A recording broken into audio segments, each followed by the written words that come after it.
Absolutely, Marco Silva on an absolute tear here. But also not that much defensive backbone. If the Trick Room goes up, then the damage is going to be coming out fast and furious from Marco. And there is the Charizard on turn 1. Kanto fans rejoice next to Porygon 2 here versus the Ursaluna and Dragonite for Junxi. Both players splitting it down the middle a little bit.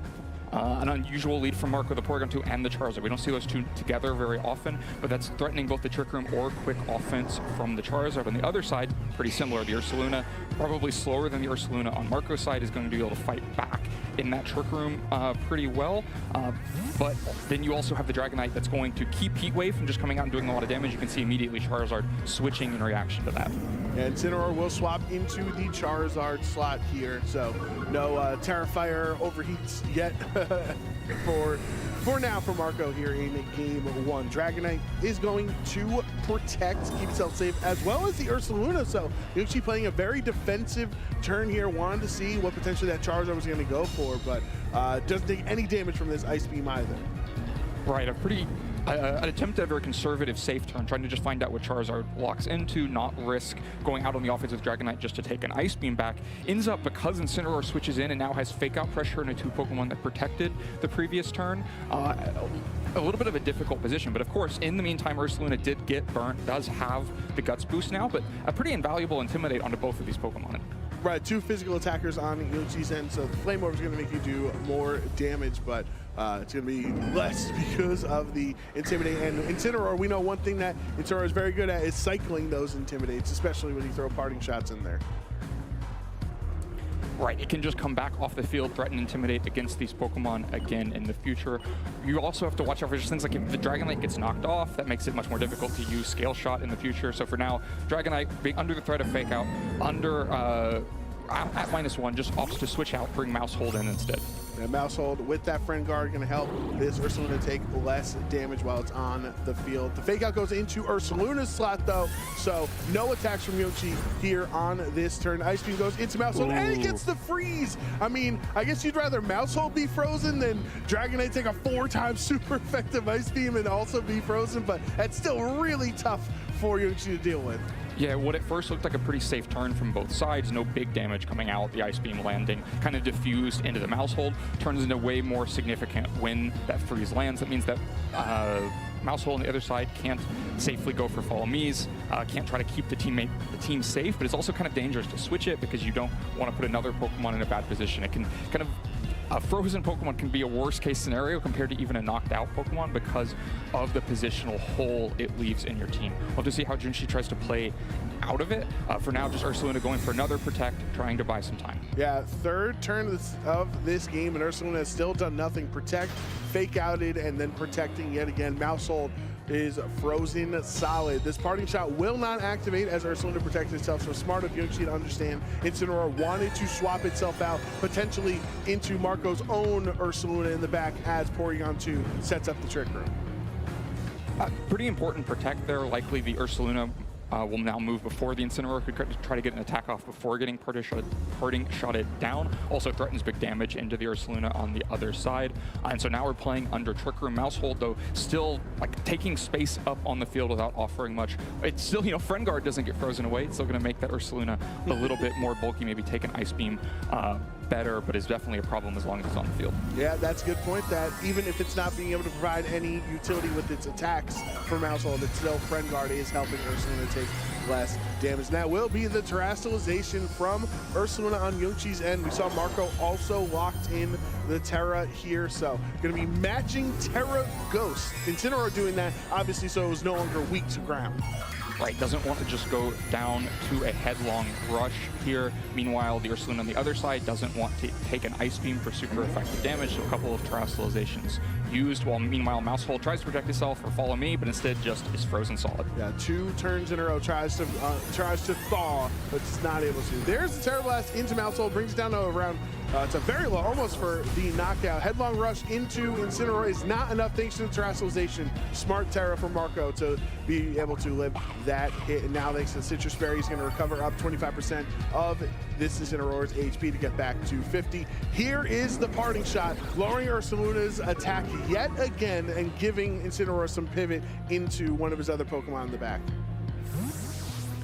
Yep. Incineroar gets this Ursaluna to -2, is going to be much less of a damage threat in the future, but also really critically finds a safe way to get Torkoal out on the field because the parting shot was the last thing to move on the turn. There's no threat that the Torkoal takes damage trying to come in here, and now Torkoal will be the first to move on the next turn. A combination like Ice Beam, especially after the minus special defense from the Headlong Rush, a combination like Ice Beam and Eruption is easily a KO under the Ursaluna on the other side, even with Friend Guard, I believe. So again, Junxi kind of on the back foot has to react to the position that Marco's created and the offensive threat that is out there.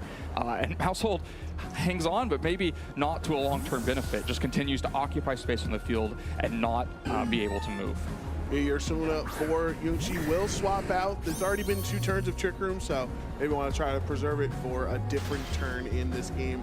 Frozen solid yet again, and it's going to wake up back in the Pokeball because it's finally knocked out from the Eruption there. Now this does allow Junxi to get a free switch onto the field, but he knew the Porygon was going, or excuse me, Dragonite was going to go into that side. Multi-scale broken from Torkoal, and that is the KO. So Marco hasn't even lost a Pokemon yet, and Junxi's in a tough spot with his last 2. Yeah, that doesn't even have to be a prediction because of the Ghost Terrestrialization. Terra Blast wasn't an option into the Ursaluna, so that if you're just trying to put out enough offense to make sure that Ursaluna goes down on the previous turn, then Ice Beam is the play, but there was no safe switch in for Junxi for Ice Beam and Eruption. Any of those 3 Pokemon would have been knocked out in that slot, and right, of course, because even Rillaboom would have been weak to Ice Beam. And to Eruption, bigger problem there. And so just huge damage coming out. It's that position that Marco created. That's what makes this team so powerful, is the positions you can create at either end of the speed spectrum. And Marco kind of showing off the delicacy of getting into those positions. Played a couple turns out of Trick Room, then got the Trick Room, then got the parting shot to get Torkoal in, and then capitalizes on it. But now, after 2 KOs, this is Junxi's time to fight back. Has Rillaboom out there with the fake out pressure, has both parting shots removed from the Ursaluna, so it's at full offensive potential. Of course, the Incineroar is going to come back in at some point and intimidate it, but for now, it's a flinch on Torkoal, no Eruption this turn. Yeah, that fake out will stop Torkoal from attacking this turn, but there's the Ice Beam into Rillaboom doing over 50%, so it would be a 2-hit KO. But the Flame Orb boosted Facade does so much damage to Porygon. I believe there is 1 final turn of Trick Room remaining on this next turn, so you can't fake out forever. Right, and a pretty pivotal final turn here. Torkoal should be able to get an attack off. Rillaboom can try to weaken it with a Grassy Glide, but not significantly. Rillaboom, of course, cannot protect itself holding an Assault Vest, so very vulnerable. And once again, Ursaluna also pretty vulnerable. Is not going to win this game if it takes an Eruption along the way. There are too many faster Pokemon for Marco left after this Tailwind expires. Yeah, right. You still have the Charizard for whenever, at some point, Charizard naturally faster than the Rillaboom. And of course, in a fantastic position against Rillaboom, as both hitting it with a fire or flying super effective attack. The battle is canceled there. Junxi understanding the writing on the wall. Marco, I don't even think Marco was going to lose a Pokemon in that game. That's how strong he was playing it. And he's 1 win away from securing his spot in Day 2 tomorrow. Yeah, really strong win. Of course, Junxi's counterplay was hampered a lot by the freeze onto the Mousehold, lost a bunch of turns in the middle of the game that could have tried to set up better positions, but mainly it was the positions that Marco created, just putting pressure down onto the Ursaluna, mitigating the offensive potential using Incineroar, and then when this Eruption was coming out, there was just no way to take the Eruption plus Ice Beam combination. The Eruption looked like it was very minor damage into this Dragonite, but it's still breaking multi-scale, and it's still a 4x super effective Ice Beam afterwards that easily picks up this KO, and there was not really a better option to minimize the damage on that turn. Now, Len, I don't want to sound over dramatic here, but as I look at the teams, there's kind of not a lot of great answers into Charizard and Torkoal's spread fire attacks. There's not inherent resistances besides Dragonite. There's Rillaboom can Terra into a fire type, but there's 2 Terra Steel Pokemon on the team as well, right? There's a bunch of neutral hits that Charizard would be licking his chops to try to click into a neutral Ursaluna or Mousehold, right? So I just wonder what they can do into these strong fire attacks.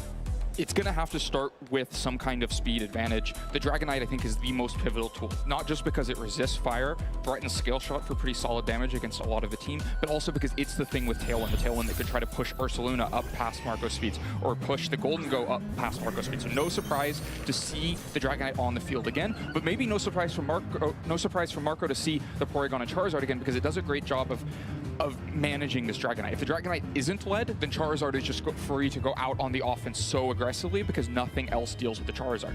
But if the Dragonite is led, then it's in a difficult spot. You actually try to fight against this Charizard while Porygon 2 is on the field and just going to Ice Beam you at any moment?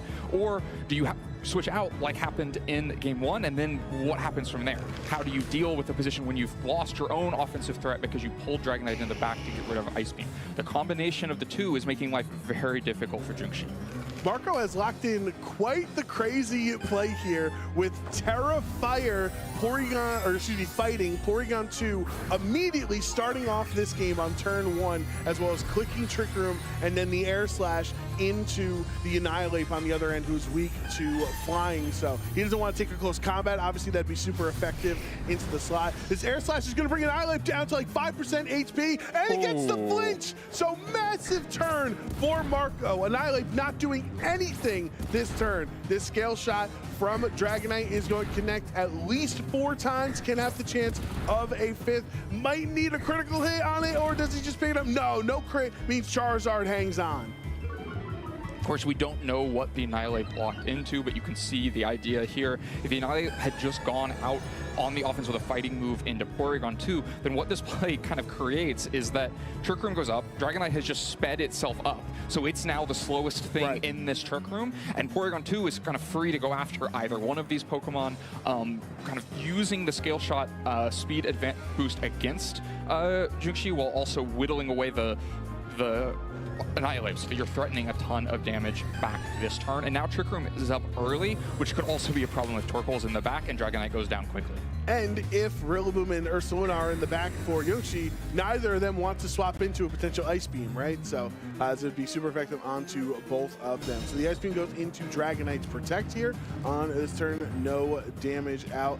And then Charizard's Air Slash was targeted into Dragonite, yet again trying to do the multi-scale double target into that spot.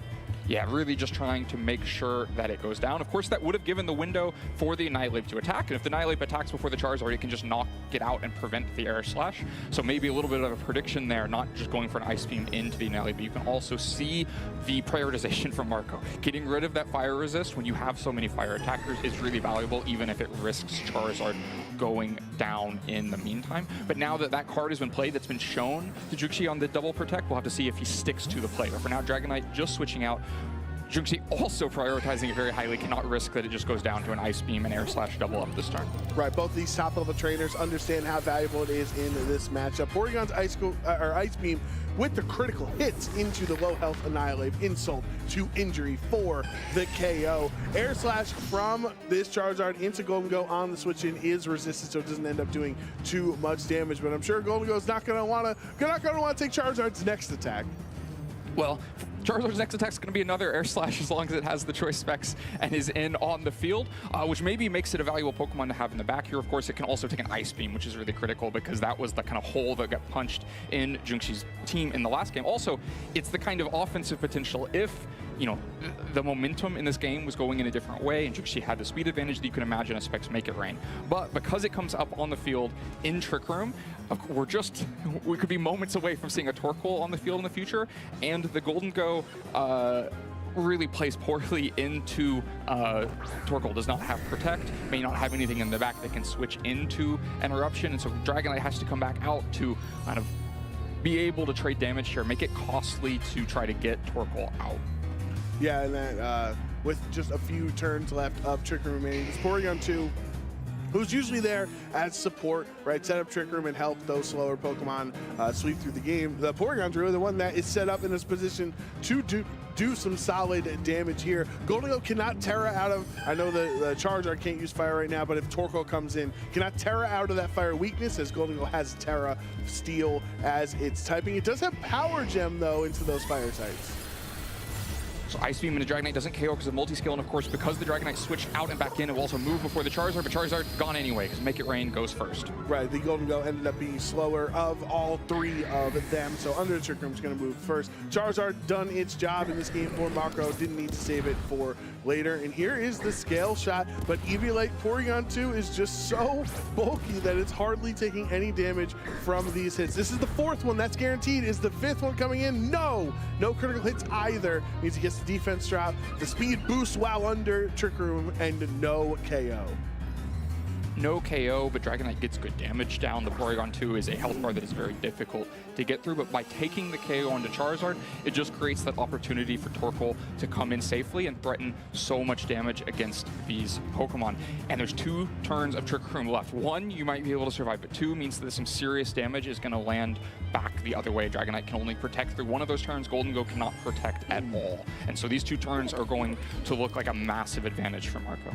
Right, yeah, at this point, this Goldengo is in a really tough spot that you might just want to swap it out if you needed to, but not going to get the chance as Eruption locked in for Torkoal. Marco going to do so much damage. Sun boosted Eruption here into the Goldengo, more than enough for the knockout. Dragonite had to protect itself here, but Junxi down to his final 2 Pokemon, and Marco's going to be even healthier than he started the turn thanks to the recover. The lead continues to build. The only Pokemon Marco's lost so far is the Charizard, which kind of played its role in trading some damage out early. It is Ursaluna as the last Pokemon in the back, so we'll at least be able to protect this last turn of Trick Room, but Dragonite, unless he gets a double protect, is not going to make it through this last turn of Trick Room. So you got about 30% chance to land a double protect. We've seen crazier things happen. Hey, we just saw an Ice Beam get the freeze, right, in game 1, so I think 30% is a fair out that Junxi can go for. Right, and you have to imagine he goes for it. It's an interesting double target here into the Dragonite, but it does just scale shot and move. The Trick Room has expired, goes after the Porygon 2, deals pretty significant damage into Porygon 2. Yeah, it's going to be the 4th hit. That is the 5th hit of Scale Shot, bringing Porygon 2 back down to relatively where it was before, a little bit healthier, but gets the speed boost on its side. Headlong Rush combination follow-up from this Ursaluna will secure the KO onto Porygon 2, but with those defense drops, that's just going to make potential hits in the future from Torkoal do even more damage. We'll see on this turn. There's the overheat landing onto Dragonite. It's resisted and it hangs on in the red. Such a crucial survival. If the Dragonite had gone down there, the Ursaluna would be left all alone. Instead, it hangs on. Of course, the Torkoal does get to eject back out. That special attack drop won't stick. Incineroar is going to come in instead and intimidate both of these Pokemon. And then now the Incineroar is coming in. You get the Intimidate that you mentioned, which is crucial onto Ursaluna. However, the Dragonite's HP is so low. Incineroar does have the Fake Out. I guess you can protect to stop the Fake Out, but a turn that you're protecting is a turn that Dragonite's not doing scale shot damage to, so it's a tough call. Right, at least there's not much way to capitalize on the protect. There's no Trick Room to go for or anything here, but which to fake out here is going to be a really key decision. You could also try to just go out on the offense as well, try to get rid of the Ursaluna that way, but of course an Ursaluna Earthquake would look like so much damage for now. Dragonite just protecting itself, doesn't want to go down to the fake out. All right, does Marco fake out into that side? It ends up actually not mattering since it's a double protect, but out of curiosity, I think it's nice to know if he went for it. And no, he didn't even go for the fake out, just the flare blitz there. So that tells us Marco is definitely anticipating a Dragonite protect. Maybe not this Ursaluna protect that makes sure that both of Junxi's Pokemon stay healthy, but no fake out anyway because it doesn't matter. Yep, the danger of the fake out easily resolved with 2 protects. Junxi doesn't try to predict where it's going and protect only one, and instead we just safely move through the turn. Now some speed advantage for him, but still 2 very healthy Pokemon on the other side. Ursaluna can do a ton of damage with Earthquake, though. It's if that combined with something like Scale Shot can finish off one of these Pokemon, keep only one attack coming out from Marco, it'll open things up quite a bit. Of course, Incineroar still has its Citrus Berry, and so the Scale Shot may just activate that, may not end up being enough damage. It's going to be pretty close. Yeah, I mean, that's just crucial survive for Dragonite to hang on after the overheat, giving Junxi a chance here. And it's the Haze that gets rid of the defense drops on both of Junxi's Pokemon here. Incineroar will Parting Shot, so at least it does bring, it got rid of the Intimidate, but then brought the -1 back here after the Parting Shot. Here is Earthquake, gonna be super effective into both of Marco's fire types on the field right now, but thanks to the Parting Shot, it's not enough to KO Incineroar, and it will eat that Citrus Berry. Now the only attack left on this turn is from the Torkoal, clicking Eruption, and it doesn't even matter if it's a 1 base power attack, it's gonna be more than enough to KO Dragonite. That Dragonite health bar just low enough that you can click Eruption to get the KO there and also get some pretty valuable chip damage into Ursaluna. The Haze play, you can see the idea there, so smart. If the Parting Shot hadn't also come out and it had just been like Flare Blitz into the Ursaluna, then the Earthquake might have KO'd both and just ended the game on the spot. But because the Parting Shot came out, both hang on, and now you can go for this Helping Hand, Flare Blitz. In the sun, oh no, Ursaluna is gonna protect. Very smart play from Junxi. This is the last turn of Sun, so when he had so many multipliers there with the Sun boost and the Helping Hand, he's gotta do everything he can to not get KO'd here. Really smart play. Takes a little bit of chip damage. Who knows if that 6% is going to matter here or not. Obviously, crucially, he's taking 50% less because the Sun's not there. Yeah, chip matters a lot less than the Sun. Of course, if this Flare Blitz is survived, then the Earthquake will just KO both. Let's see it. There it is. Flare Blitz from Incineroar into Ursaluna. Is Junxi going to survive it? No! Didn't even need the Sun. All he needed was a Helping Hand from his friendly Tortoise teammate. And Marco Silva, 18